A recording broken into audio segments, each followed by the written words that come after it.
Hello students, आज का हमारा टॉपिक है alpha, beta, gamma, carbon and hydrogen.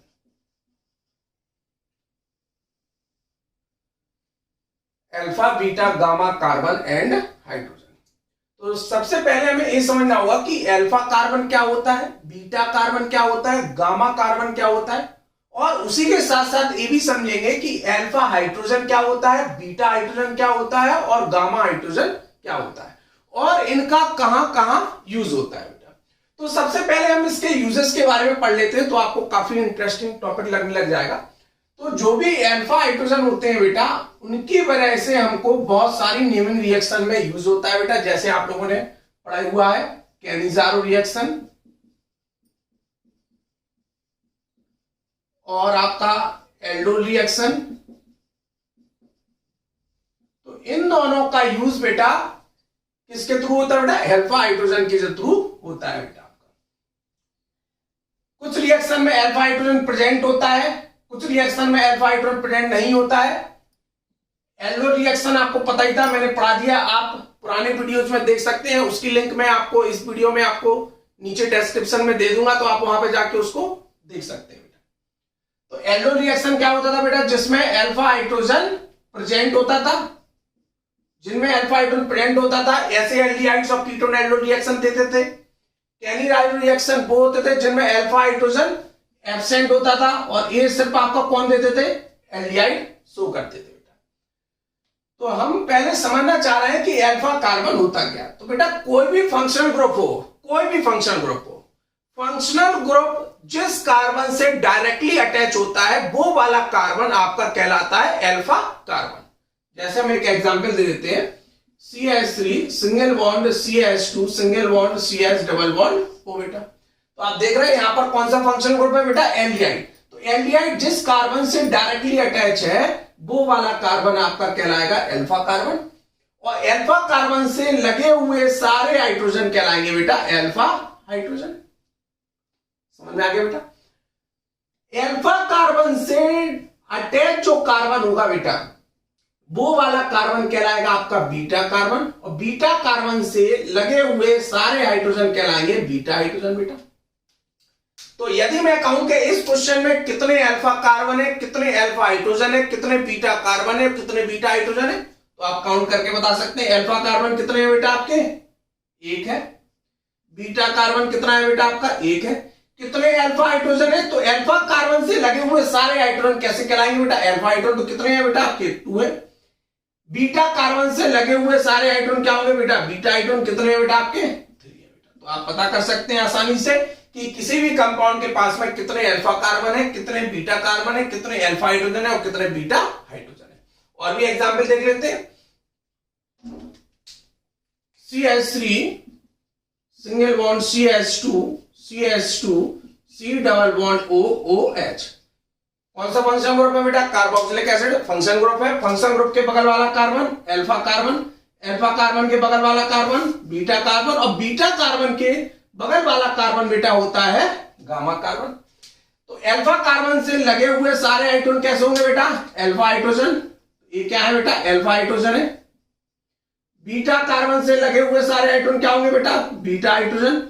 और गामा कार्बन से लगे हुए सारे हाइड्रोजन क्या होंगे आपके, गामा हाइड्रोजन बेटा। तो ये हो गया बेटा आपका। अब कुछ कंपाउंड ऐसे होते हैं कि जिनमें आपका अल्फा कार्बन तो होता है बट अल्फा हाइड्रोजन नहीं होता है। जैसे एग्जांपल देख लेते हैं,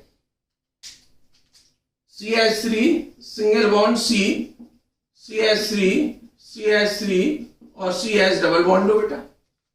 फंक्शन ग्रुप है आपका, फंक्शनल ग्रुप के बगल वाला कार्बन अल्फा कार्बन, क्या इसके पास में हाइड्रोजन है, नहीं है, मतलब कोई भी अल्फा हाइड्रोजन प्रेजेंट नहीं है बेटा आपका। और चेक कर लेते हैं, कुछ एग्जांपल और देख लेते हैं हम लोग।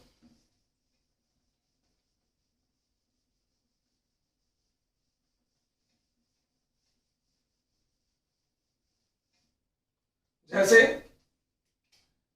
CH3 single bond CH2 CH3 CH2 CH double bond लो बेटा। फंक्शन ग्रुप कोई सा भी हो सकता है बेटा, जो भी नहीं है कि मैं एल्डिहाइड लिख रहा हूं, कीटोन भी हो सकता है आपका, कोई सा भी फंक्शन ग्रुप हो, एल्कोहल भी हो सकता है, कार्बोक्सिलिक एसिड भी हो सकता है, ईस्टर भी हो सकता है, कुछ भी हो सकता है। तो ये कार्बन कौन सा बेटा, अल्फा कार्बन, इससे लगे हुए सारे हाइड्रोजन कैसे हैं बेटा, अल्फा हाइड्रोजन, अल्फा कार्बन से बगल वाला कार्बन बीटा कार्बन, और बीटा कार्बन से लगा हुआ हाइड्रोजन बीटा हाइड्रोजन कहलाता है, मगर बीटा हाइड्रोजन नहीं है। और बीटा कार्बन से लगे हुए सारे कार्बन कैसे कहलाते हैं बेटा, गामा कार्बन। तो ए बी कार्बन कौन सा बेटा, गामा कार्बन, और ए बी कार्बन कौन सा बेटा, गामा कार्बन, और गामा कार्बन से लगे हुए सारे हाइड्रोजन कैसे होंगे बेटा, गामा हाइड्रोजन होंगे। तो यदि मैं कहूं कि इस क्वेश्चन में कितने अल्फा कार्बन है आपके, तो अल्फा कार्बन बेटा कितना है, एक, बीटा कार्बन कितना है बेटा आपका, एक, गामा कार्बन कितने हैं बेटा आपके 3, अल्फा हाइड्रोजन कितने हैं बेटा इस कंपाउंड में 2, बीटा हाइड्रोजन कितने हैं इसके पास में आपके, काउंट किया आपने, एक भी नहीं है। गामा हाइड्रोजन कितने हैं बेटा आपके पास में 2, 3, 5 और 3 8 बेटा आपके। समझ में आ गया बेटा सभी को कि अल्फा कार्बन क्या होता है, बीटा कार्बन क्या होता है और गामा कार्बन क्या होता है।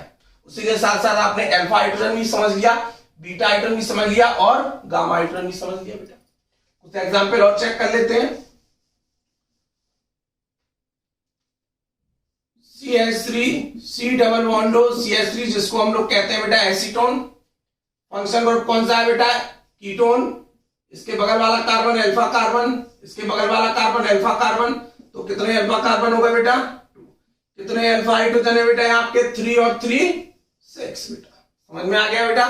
नेक्स्ट क्वेश्चन देख लेते हैं। HCH डबल बॉन्ड बेटा ये क्या है, फॉर्मल्डिहाइड। आप देख रहे हैं यहाँ पर फंक्शन ग्रुप के बगल वाला कार्बन, कार्बन भी नहीं है बेटा, मतलब यहाँ पर अल्फा कार्बन नहीं है। क्या अल्फा हाइड्रोजन होगा, फिर नहीं होगा। यदि किसी कंपाउंड के पास में अल्फा कार्बन नहीं है मतलब वहां पर अल्फा हाइड्रोजन भी नहीं होगा। एक और चेक कर लेते हैं। HCOOH ये क्या है बेटा, फॉर्मिक एसिड। यहां पर अल्फा कार्बन है क्या, नहीं है। अल्फा हाइड्रोजन होगा क्या, नहीं होगा बेटा। समझ में आ गया बेटा सभी को। कीटोन भी देख लिया हमने, एल्डिहाइड भी देख लिया। अब चेक करते हैं हम लोग कुछ एल्कीन और एल्काइन में भी देखते हैं बेटा, क्योंकि क्या होता है जितने भी एल्कीन और एल्काइन होते हैं उनकी स्टेबिलिटी को भी हम लोग बेटा अल्फा हाइड्रोजन से काउंट करते हैं।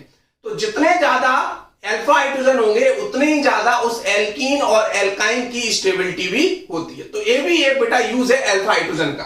तो पहला यूज मैंने बताया था कि अल्फा हाइड्रोजन का क्या यूज था, एल्डोल और कैनिजारो रिएक्शन को शो करने में पता करता है बेटा आपका। यदि अल्फा हाइड्रोजन होंगे तो वो आपका कौन सी रिएक्शन को शो करेगा बेटा, एल्डोल रिएक्शन को शो करेगा। यदि अल्फा हाइड्रोजन एब्सेंट हो गए तो वो रिएक्शन को शो नहीं करेगा। कौन सी रिएक्शन बेटा आपका, कैनिजारो रिएक्शन शो नहीं करेगा। अब देख लेते हैं एल्कीन और एल्काइन। जैसे हमारे पास में है बेटा एक example CH2 double bond CH single bond CH, ये आपका एल्कीन है। तो आपको सबसे पहले यदि इस कंपाउंड में पता करना है कि कितने अल्फा कार्बन है और कितने अल्फा हाइड्रोजन, तो जो भी डबल बॉन्डेड कार्बन है आप उसको मार्क कर लेंगे। ये मार्क कर लिया। और डबल बॉन्डेड कार्बन से जो भी कार्बन डायरेक्टली अटैच होंगे वो कार्बन अल्फा कार्बन कहलाएंगे। तो ये कार्बन कैसा है बेटा, अल्फा कार्बन। और कितने हाइड्रोजन है बेटा इसके पास में, कितने हाइड्रोजन है बेटा 3।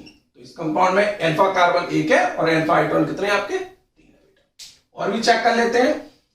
CH3 single bond CH double bond CH single bond CH3 single bond CH3 single bond CH3 बेटा। सबसे पहले क्या करना है, डबल बॉन्डेड कार्बन को आपको मार्क कर लेना है बेटा। मार्क करने के बाद क्या करेंगे, उसके बगल वाला कार्बन कौन सा होगा बेटा, अल्फा कार्बन। उसके बगल वाला भी इधर भी आएगा तो ये अल्फा कार्बन। अल्फा कार्बन से लगे हुए carbon beta carbon. A B carbon कौन सा होगा बेटा, beta carbon. A B carbon कौन सा होगा बेटा, बीटा कार्बन। तो कितने अल्फा कार्बन है बेटा यहाँ पर 2 हो गया बेटा। कितने हैं आपके 2 अल्फा कार्बन। कितने अल्फा हाइड्रोजन है 3 और एक भी नहीं है बेटा यहाँ पर। तो कितने अल्फा हाइड्रोजन है बेटा आपके 3। कितने बीटा कार्बन है आपके 1 2 और 3। कितने बीटा हाइड्रोजन है बेटा आपके 3 3 6 और 3 9 बेटा। समझ में आ गया कि किसी भी एल्कीन और एल्काइन में भी बिल्कुल सेम होगा बेटा, ऐसे ही आपका। चलिए एल्काइन का भी देख लेते हैं हम लोग। जैसे CH ट्रिपल बॉन्ड CH ये एल्काइन है। क्या इसके पास में अल्फा कार्बन है? नहीं है बेटा, क्योंकि इससे डायरेक्टली अटैच कोई कार्बन नहीं है आपके पास में, तो फिर अल्फा हाइड्रोजन भी नहीं होगा बेटा आपका। और कुछ चेक कर लेते हैं बेटा, अब हम लोग इनकी स्टेबिलिटी के बारे में पता कर लेते हैं। कैसे पता करते हैं कि कौन सी एल्कीन ज्यादा स्टेबल है और कौन सी एल्काइन ज्यादा स्टेबल है बेटा। तो जैसे हम कुछ एग्जांपल आपको दे रहे हैं, जैसे एक example CH3 single bond CH double bond CH, ये आपका एक, और दूसरा कंपाउंड मैं आपको दे रहा हूं CH3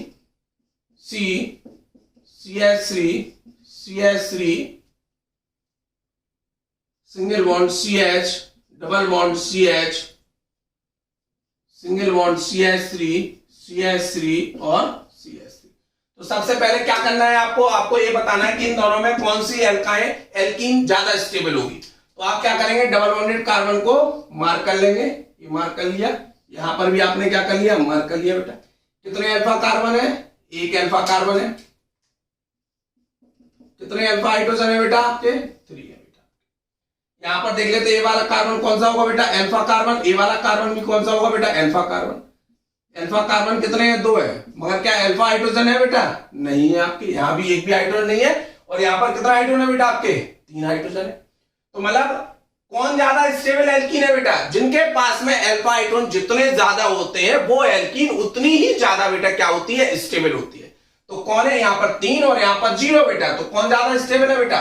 ये ज्यादा स्टेबल है, किससे? बी से बेटा। तो क्या हो गया? Decreasing order of stability of alkene.